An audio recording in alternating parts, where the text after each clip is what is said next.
Alors bonsoir encore, nous sommes sur Akon TV, média, la télévision du savoir-faire, savoir-être et du faire savoir. Euh, Nous allons développer un thème tout à fait essentiel ce soir, du moins à mon humble avis, essentiel. C'est comment nommer un gouvernement constitué d'hommes compétents et non appétents.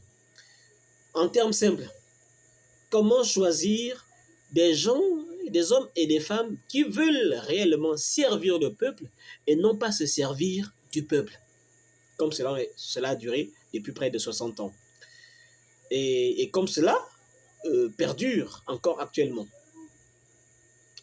Et nous sommes là à Contivy pour que Oligui soit le meilleur président de l'histoire, meilleur que ceux qui ont été là, et un exemple, une inspiration, une source d'inspiration pour ceux qui vont arriver beaucoup plus tard après. Donc voilà le but de notre travail. Moi, je suis Jocelyn Ovone hier, docteur en psychocriminologie, expert des tribunaux. C'est à Camaillon. Ce soir, je souhaite véritablement aider Brice Clotaire Oligui Nguema à constituer un gouvernement qui n'est pas constitué d'amis, de copains, de coquins, de parents, ni de ngoni, ni d'ailleurs, mais des hommes et des femmes compétents qui ont les mains libres pour redresser ce pays. Parce que nous l'avons vu commencer en flèche et nous voyons les choses commencer petit à petit à se tarir ou à se ralentir. Pourquoi? Parce que ce que j'avais évoqué il y a de cela 6 à 8 mois est en train d'arriver. La loi des pesanteurs, la loi de la pesanteur, l'une des 4 lois de la physique est en train de rattraper Brice Clotaire Oligui Nguema. Comment peut-il faire pour se défaire des principes de la pesanteur? Parce que j'avais parlé à l'époque de 2 pesanteurs, des pesanteurs structurelles et des pesanteurs conjoncturelles, qu'il est en train de subir. Comment peut-il faire? Comment choisir des hommes compétents, non pas une bande d'amis qui sont en train de ruiner sa politique et l'avenir de toute nation?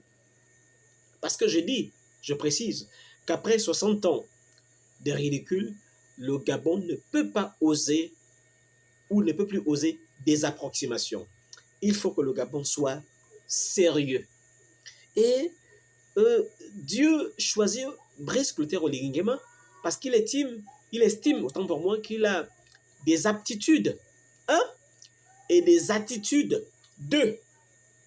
pour relever et redresser ce pays. Alors, étape 1, je n'ai pas envie de faire de longues vidéos. Étape 1, alors pour choisir quelqu'un, excusez-moi, je vais un peu renforcer la batterie. Pour choisir quelqu'un de crédible, il faut d'abord un travail préalable.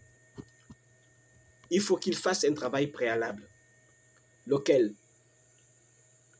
Brice Clotaire Oligui Nguema doit être amené à dire à ceux qui ont géré ce pays pendant 50 ans qu'ils ne doivent lui exercer aucune pression.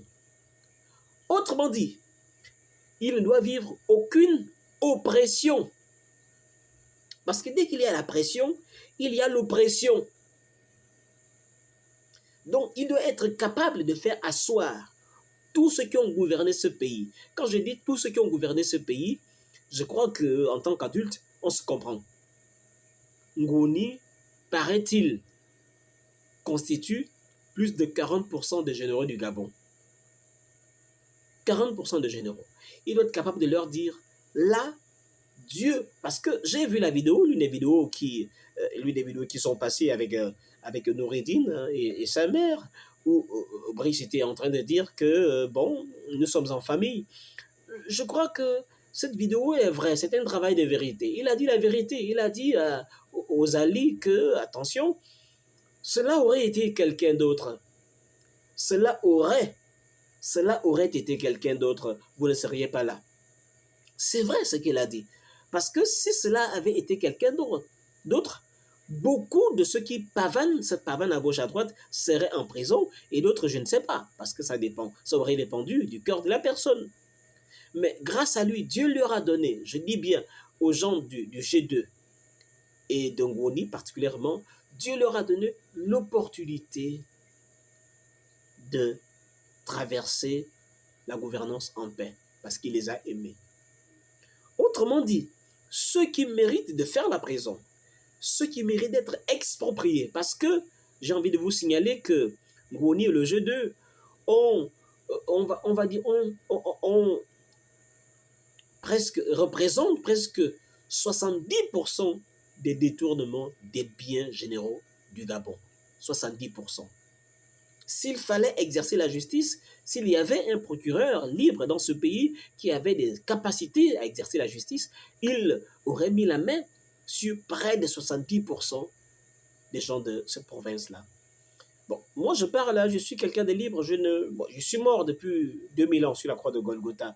Donc, si les gens veulent m'intercepter, ça ne me dit totalement rien. Que ce soit le jour ou la nuit, j'indique où je suis. Je dis bien, je suis à Sosiga, derrière l'ancienne usine de Sosiga. Donc, vous pouvez venir la nuit ou le jour. Je ne vis qu'avec mon fils de 5 ans et quelques. Donc, je n'ai pas du tout d'inquiétude, de peur, parce que j'ai dépassé ce niveau.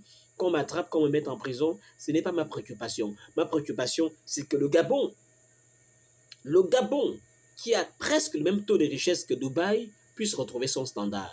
Donc, que l'on vienne m'attraper, que l'on me tue, j'ai déjà fait des enfants, j'ai déjà une fille, j'ai des garçons, donc que je meurs aujourd'hui, demain, après-demain, ce n'est pas ce qui est important. Ce qui est important, c'est le peuple gabonais, ce n'est pas ma vie.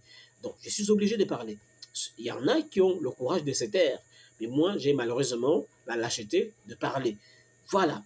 Alors, je reprends. Doit être capable de dire à ses parents que vous en avez fait assez. Et aucun de vous ne mérite de demander quoi que ce soit. À la limite, tous ceux qui sont là vont rester au village où ils ont construit. Parce que les maisons ne sont pas réquisitionnées. Leurs comptes bancaires ne sont pas réquisitionnés. Le pire, ce serait encore de les voir là. Là, ce serait une image dramatique que le président enverrait au peuple gabonais. Donc, j'exhorte vivement le président à revisiter sa position par rapport à ses parents qui ont géré ce pays, à faire un travail de vérité, à leur dire, vous avez fait des abus énormes, vous méritez des sanctions sévères selon le code pénal. Grâce à moi, vous êtes libre, mais ne demandez pas plus. Ne demandez pas plus. Parce que vos dossiers sont là. Les dossiers de X sont là. Y, Z, A, B, C, D, ils sont là. Donc, si vous voulez m'ennuyer et me faire tomber, me mettre la pression parce que j'ai nommé tel, vous avez été nommé pendant 50 ans, cela suffit. Je vais nommer, ce n'est pas moi de nommer, je vais choisir un cabinet d'experts. C'est le premier point, c'est le préalable que le président de la République doit faire. Que ce soit sa corporation, parce que j'ai parlé de 3 pesanteurs. Pesanteur structurel, pesanteur conjoncturel et les pesanteurs représentant la corporation, l'armée. Il doit être capable de leur dire, la transition est finie, le Gabon, on est en 5e République, il faut restituer. Il faut restituer ce que vous avez pris aux Gabonais. Il faut restituer. Parce que pour redresser ce pays, si Brice n'a pas de courage, il ne peut pas. Il ne peut pas. Nul ne peut redresser ce pays. Moi, j'ai parlé des dictatures intellectuelles. J'avais évoqué le concept de dictature intellectuelle à l'époque, il y a de cela presque 2 ans, lorsque la transition, le 30 août est arrivé, j'ai sollicité une dictature intellectuelle et qu'on mette à plat tout ce qui est démocrate, tout ce qui est politique et tout cela, parce que ce sont des gouffres financiers qui ne servent strictement à rien du tout. Bon, je n'ai pas été écouté à ce niveau, j'ai été écouté par ailleurs. Maintenant, Comment nommer un gouvernement? Comment choisir des responsables qui peuvent redresser ce pays de manière efficiente et efficace, et non pas des hommes et des femmes appétants. Autrement dit, des hommes et des femmes qui sont là pour se pavaner dans les quartiers et pour s'enrichir eux-mêmes.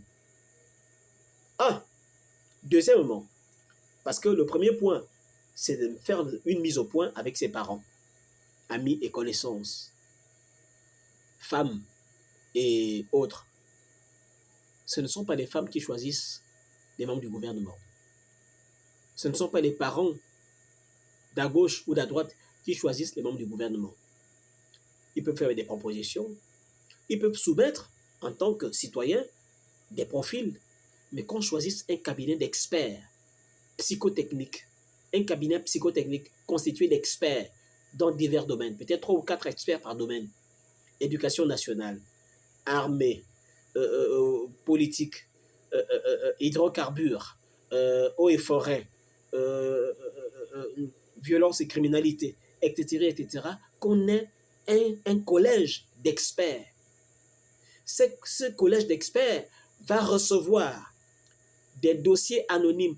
Pourquoi je le dis? Parce que le fait que presque choisisse des personnes lui-même, le met lui-même sous pression et donc il est sous oppression. Or, il n'est pas qualifié pour choisir tout le monde. Il n'a pas été formé pour choisir tout le monde. Nous l'avons formé, nous l'avons choisi, la population gabonaise, et maintenant c'est à lui de choisir ceux que le Gabon a formés dans tel ou tel domaine pour choisir qui est le mieux adapté à faire tel ou tel travail. C'est comme ça que ça marche. Ce n'est pas au président de choisir tous les ministres, il n'a pas des aptitudes. Le fait d'avoir été élu le 12 avril, enfin d'avoir été choisi le 12 avril, ne lui confère pas des aptitudes pour choisir tous les ministres, tous les directeurs généraux, etc., etc. Non, qu'il constitue un cabinet d'experts qui va se dire, bon, sur le plan de la douane, quel est le meilleur profil? Les personnes vont soumettre, pour être directeur général, tu soumets ton dossier. Et ce dossier va être anonymisé et non pas anonymé. Sauf si je m'abuse. Parce qu'il y a une différence entre anonymer et anonymiser. Dans l'un, le fait de te rendre anonyme est irréversible. Et dans l'autre, on te rend anonyme de manière ponctuelle jusqu'à ce qu'on traite ton dossier et à la fin, on s'est dit, bon, ce sont ces trois-là qui ont été élus pour être directeurs généraux. Enfin, l'un d'eux sera directeur général. Il y en a 3 dossiers qui nous paraissent intéressants et puis on va les réanonymiser. Parce que l'anonymer, c'est en informatique où on rend un processus ou bien un algorithme non repérable, on va dire comme ça. Et anonymiser, c'est rendre quelqu'un anonyme de manière ponctuelle pour les occasions d'un concours, d'un examen, etc., d'un traitement de dossier. Donc, il faut que les ministres soient anonymisés. Mais il faut que le ministre ou le directeur général propose un projet qui est rentable pour la société. On ne va pas nommer quelqu'un parce que justement, il calcule les 4 millions qu'il va gagner à la fin du mois. Ou il calcule les 2 millions qu'il doit gagner à la fin du mois. Non, on doit nommer quelqu'un parce qu'il est capable de rentabiliser, parce qu'il est capable de contribuer à l'essor, parce que c'est une plus-value pour la société, pour le gouvernement, pour l'administration pour laquelle il postule. On ne nomme pas quelqu'un qui n'a pas de projet, qui n'a pas d'inspiration, qui va constituer un gouffre. Non, il faut que Brice Clotaire Oligui Nguema respecte ou bien concrétise ce qu'il avait dit, la question de la compétence. La question de la compétence et des aptitudes. Donc, le ministre celui qui veut être ministre, envoie son document, son dossier, et qu'il l'accompagne d'un projet qui est capable d'être examiné par le collège des experts. Et lorsque le projet va être pris comme sérieux, véritablement rentable pour l'État, la personne sera sélectionnée, il y aura un tri et un dernier tri. Voilà. Il ne s'agit pas de prendre bon, un cousin là-bas, bon, parce que c'est un cousin, il faut faire la géopolitique. La géopolitique a créé du désordre au Gabon. Pourquoi? Parce que la géopolitique consiste en quoi? Si il y a 1000 Pounous qui sont diplômés et qu'il y ait 100 Nzébi, on va dire, bon, comme on a déjà nommé sur 1000 Pounous, 3 Pounous, on est obligé de prendre quand même un Nzébi. Ou bien on est obligé de prendre un Miné sur les 500 pour faire la géopolitique. Alors que les 1000 Pounous pouvaient occuper toutes les fonctions et relever le Gabon. Donc la géopolitique, ce n'est pas une stratégie efficace. On l'a faite pendant 40, 50 ans. Je ne pense pas qu'elle ait produit des fruits escomptés au Gabon. Donc on n'a pas besoin de la géopolitique. Pour moi, c'est plutôt on va dire de la stratégie. C'est plutôt de la stratégie, non pas de la géopolitique. Pas une politique basée sur la répartition des postes par région, par village, par clan, par famille. Cela ne paye pas. On ne va pas sacrifier des compétences sous prétexte qu'on a déjà 2 directeurs généraux qui sont miennés. On ne peut pas en ajouter un. Mais si à la douane, le profil compétent c'était mienné, pourquoi va-t-on le sacrifier sous prétexte qu'il faut le donner à un fonds, sous prétexte qu'il faut le donner à un Nzébi, alors que vous avez quelqu'un de compétent qui a été formé et qui peut relever l'administration de la douane, mais pour faire de la géopolitique, on va être obligé de nommer quelqu'un d'autre. Pour quelle raison? Donc, la géopolitique, pour moi, c'est la science de la confusion. À la limite, on peut la faire lorsqu'on a déjà battu une nation. Mais le Gabon n'est pas bâti, le Gabon est en ruine. Donc il faut strictement la compétence. Si tous les guissirs sont compétents et que ce sont eux qui peuvent être ministres, qu'ils soient ministres. Si ce sont des fonds qui sont compétents et que ce sont eux qui sont capables de relever le Gabon, qu'ils soient des ministres. Un point, un trait, poste par poste, on fait un tri anonyme. On envoie des dossiers, le CV, la motivation et le projet de rentabilité sur le plan économique, socio-économique. Et on voit le meilleur dossier. S'il s'avère que tous sont quotas, tous les ministres vont être quotas. Et c'est le Gabon qui va avancer. Voilà un point trait. La compétence stricte. Voilà. Donc, le principe pour nommer un gouvernement, pour nommer des hommes et des femmes compétents, ce n'est jamais de se baser, il ne s'agit jamais de se baser, il ne faut jamais, j'ai envie de dire, se baser sur les noms donnés par la femme à gauche. Parce que lorsqu'une femme à gauche va donner des noms, l'autre femme à droite va donner des noms, des copines vont donner des noms, des voisins vont donner des noms, des cousins vont donner des noms, la famille du Nord va donner des noms, la famille du Sud va donner des noms, la famille de l'Ouest va donner des noms, etc., etc. Et on finit par avoir un agglomérat de médiocres, de non médiocres, alors qu'il y a des compétences qui sont là, qui sont vives, qui sont capables de relever la nation, mais on va être agglutiné, on va être saturé par des noms, des potes et des cousins, des cousines qui sont là et qui vont venir faire ce que j'appelle la bamboula. Brice Clotaire Oligui, tu as été élu, grand frère, cher aîné, pour redresser ce pays. Ce que je peux te dire, c'est que si tu n'oses pas, comme Gédéon, on t'a appelé Gédéon. Il faut aller lire l'histoire de Gédéon. Gédéon était complexé par rapport à son histoire familiale. Gédéon était inhibé. Gédéon avait des lacunes. Mais Dieu dit à Gédéon, c'est toi que j'ai choisi. Brice, il ne s'agit pas de moi. Il ne s'agit pas de ton père. Il ne s'agit pas de ta mère. Il ne s'agit pas de ta femme. Enfin, des femmes. De tes amis. Il ne s'agit pas de l'armée. Dieu t'a choisi pour relever ce pays. Ferme les yeux et choisis des hommes capables. C'est ce que Dieu dit à Moïse. Choisis-toi des hommes capables. Selon le degré de responsabilité, qui vont gérer 100, 200, 300, 1000, 10 000. Choisis-toi des hommes capables. Lorsqu'un homme a échoué, après avoir été choisi par le principe que je propose, autrement dit, le cabinet psychotechnique, c'est maintenant là que tu sanctionnes pour dire, bon, on va prendre un autre. Parce que l'être humain reste faillible. C'est ce que je voulais te dire ce soir. Comment nommer un gouvernement constitué d'hommes compétents et non appétents? Pas des profiteurs situationnistes, des gens qui veulent se pavaner à gauche à droite dans des V8, des VX, des grosses voitures, sans se soucier de l'état de route. Choisis-toi des hommes qui pleurent et qui veulent servir la nation. Choisis-toi ces hommes-là.